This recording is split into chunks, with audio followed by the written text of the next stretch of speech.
That's what I'm talking about, talking about, talking about.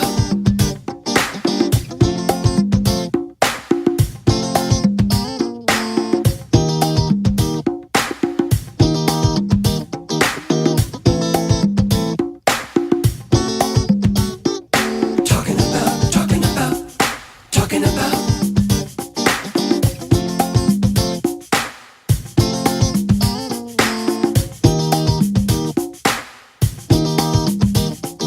Hi. We have a very special returning guest. It's been a little while since she's been here. Please welcome Jackie Sheeler to the stage. This is called Teenage Roommate. Beautiful girl, I envy you nothing. Not the sleek caramel reach of your lean arm or the lively music of your Portuguese Skyping. Not the handsome boy a world away who watches you cook in my kitchen or the wealthy parents who gave you this trip. Once I would have killed for hair like yours, midnight black, straight to the hip bone in wisps. For your tiny hands and size 2 denim, I would have hated that your grandmother was born just a year before me. But now I see that years are not created equal, and which is more important than how many.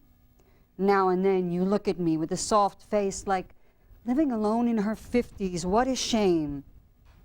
I try to imagine your life at 50, and no face comes, no people, nothing but rust and smoking holes, stopped machinery, tar pits, like a bad sci-fi movie. I'd like to believe everyday life will continue. I'd like to believe solutions will be found, the planet healed, wars ending in peace, or at least stalemate. I'd like to believe the Gulf can be cleaned, the pandemic won't come, no crazy dictator will go for the red button. I'd like to, but I don't, and I could go on. I learned, younger than you, always to expect the worst. In my family, not worrying meant not caring. If someone showed up late for Sunday dinner, my mother or her mother already had a list of hospitals to call. I thought this normal. Maybe that's why I can't picture you at my age, Amalia. When I was 18, condoms were just contraceptives. Drugstores kept them out of sight, behind the counter. You had to ask for them by whispered name, hoping the pharmacist didn't know your parents. Your head bowed the way we bowed it at confession. Boys bought them, trembling. Girls just didn't. That was before the virus, before safe sex. How strange that pair of words first seemed. Our funeral epidemic ended before you were born. There's a new strain going around now, a supervirus, like staph. But this isn't what I started out to tell you. AIDS, super or not, isn't the end of the world. It's just another needle in a haystack so full of needles there's no safe place to sit, so we ride the wagon standing. You and Arthur plan to marry after college, babies 5 years later. Already, you remember a world your kids will never see. Bees, penguins, the North Pole, fish dinners. Fish dinners? You're too polite to say, oh, come on, my kids will have paella. But too smart not to wonder whether the world could really change that much. It might not. But it could. My memories tell you so. Wonderful. We're welcoming Jackie Sheeler to the stage, that amazingly talented spoken word artist. Thank you so much. Thanks for having me back. It's always a pleasure to come. I know, it's been too visit long. with you on Talking About. Come a long way. Yeah. So the arts and politics and mixing them together is something that you do so well. It's something I don't know how not to do. I can't, there's a lot of different kind of artists working in different ways, but especially today, I mean, for me, I kind of was born with some kind of righteous indignation gene extra, and which some people would really value nowadays, really, when you think about it. And some people really hate it. But the Rod McEwen, if anybody's old enough to remember him, style of kind of just, let's pretty things up. It's kind of like, those velvet paintings that they used to have with a kid with the big eyes or whatever. So it doesn't take you anywhere, and it doesn't speak to anything in your reality. And I don't know how to speak to anything other than that. That may be a shortcoming, but I feel like right now we need more, we need as many loud, ballsy, informed voices as we can get. And we need them all shouting, you know, there's no, there's no shortage of reasons to holler. Right. And I don't know how many ears are listening, but if we keep hollering, in the way Occupy did, I think Occupy was incredibly effective. It did wind down, but there are offshoots. Occupy the SEC now is very active. The Rolling Jubilee, they've retired some $14 million worth of medical debt. Now they're going after student debt, dropping the pond, but it's more than symbolic. We're talking about millions of dollars, you know, lives are changed. Right. You know, they're occupy your homes, they're keeping people, you know, away from foreclosure. So, you know, that's just another example to me Right. It's of still there, but using your voice. And yeah, so it's gotten beyond, you know, the tents and that whole concept, which I think was very, very valuable, because I don't know another way that it would have garnered the attention and the numbers that it was able to for the first year. And I was at most of the you know, I'm a little old to be sleeping in tents. You know, I live in New York. I'm just not going to sleep in Zuccotti Park. You know, my first job was right across the street. It was funny to me that a lot of the occupiers didn't know this.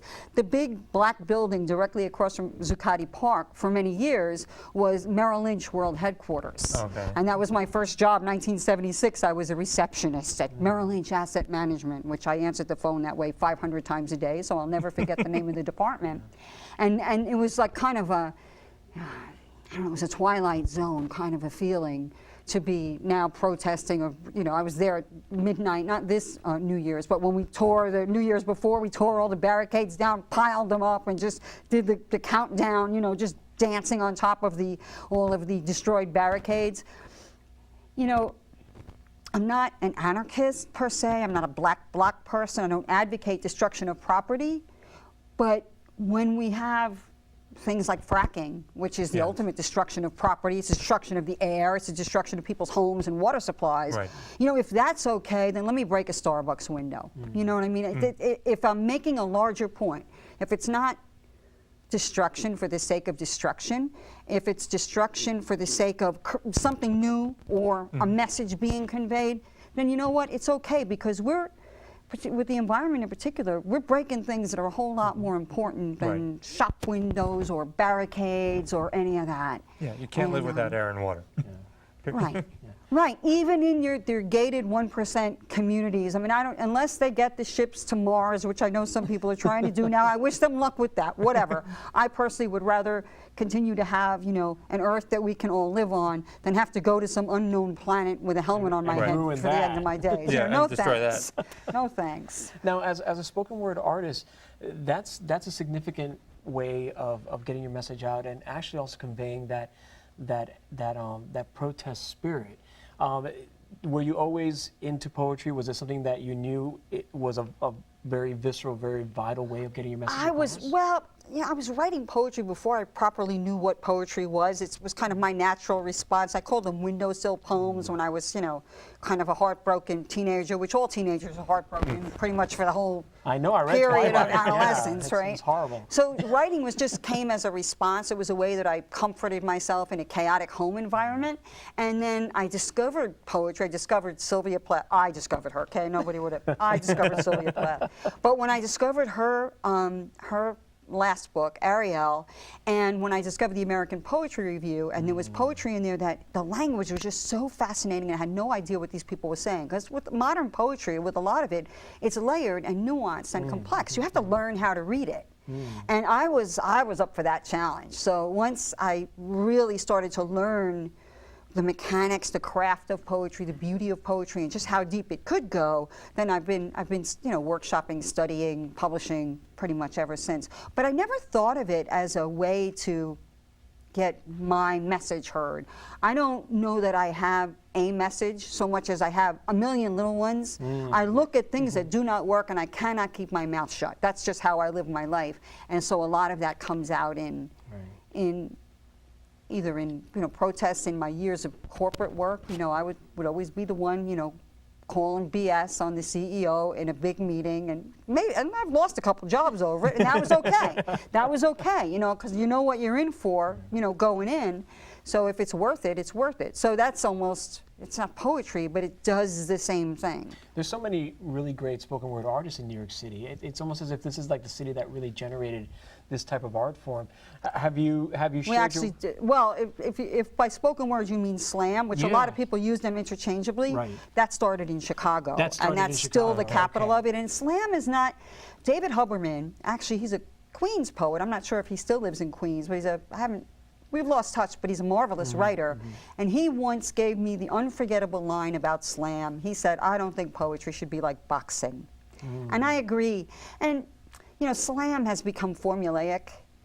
20, 25 years ago, down at the New Eurekan, if Yeah. you'd go to one of the Friday night slams, you had no idea what you were going to hear next, Yeah. or what the flavor, the feeling would be Yeah. like. It's not like that now. You go to a slam and there's a certain, and it's not to say that there aren't good writers. There are some tremendous writers and tremendous performers, sometimes both in the same person, not always, you know, working in slam today, but there's a certain, you know, they've got their time limits and there's a certain pause thing that you have to learn how to do and when to do it, and they're speeding up and then do breath. You know, I can't, that kind of Formula. style, it's a stylistic, I don't want to call it an artifice, because there are people who are doing it with real enthusiasm. I can't do that with enthusiasm. I need a bigger, open kind of, I need there to not be any rules, you know, to create. So that doesn't really fit with the slam ethic, but I'm certainly not an academic poet either. You know, I don't do that. I don't have an MFA. I don't want an MFA. I don't think MFAs in general are a good idea, and I haven't seen them improve the writing of many writers. But you also who have taken educate it. and teach through your poetry. I do. I'm a teaching artist, and I teach for Voices Unbroken, tiny nonprofit in the Bronx, and it's at foster care facilities, non-secure detention facilities, and detention facilities, Rikers Island, and the new Spoffords. Crossroads, I haven't been to Horizon yet, that's in the Bronx. Crossroads is the new, Spofford was the juvie jail for many years. I am an alumni of Spofford from back in the day, and it was really interesting going to Crossroads to teach this semester, because I hadn't had an opportunity to see that facility and experience what it was like. And then, you know, it was 40 years ago. I was 14 when I was in Spofford, and then again 15.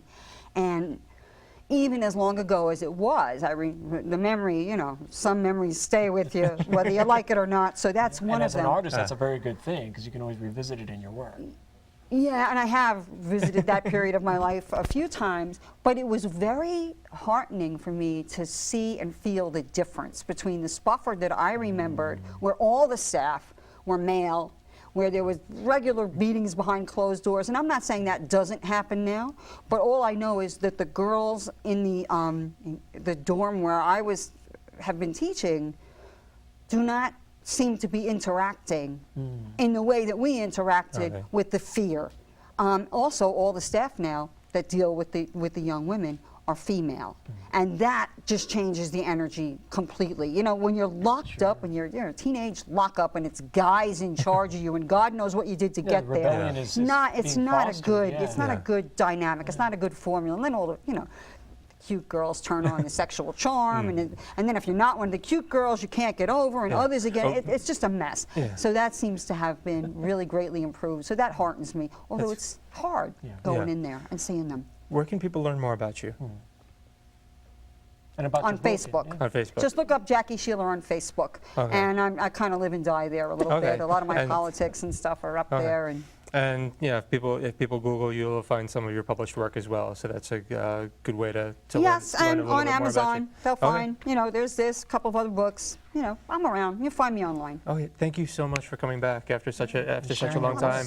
I'm so And- happy to have been here. And as Thank the you for political inviting season me. heats up toward the end of the year, I hope you can take a few more minutes out of your schedule to come and talk trash about what's going on. I would be happy to anytime.